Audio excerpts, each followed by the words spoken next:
Hi everybody, Petra here. Welcome to the workshop on remarkable resilience.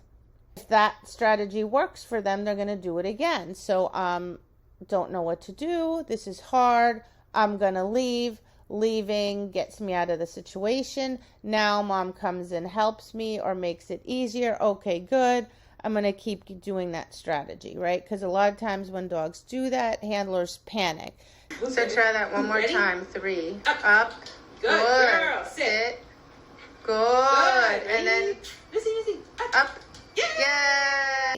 So at some point, the dog's getting mentally tired. When that happens, I push them through a little bit. So I say, let's do one more rep.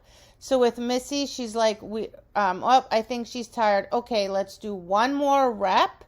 And we do that one more thing, then we jackpot.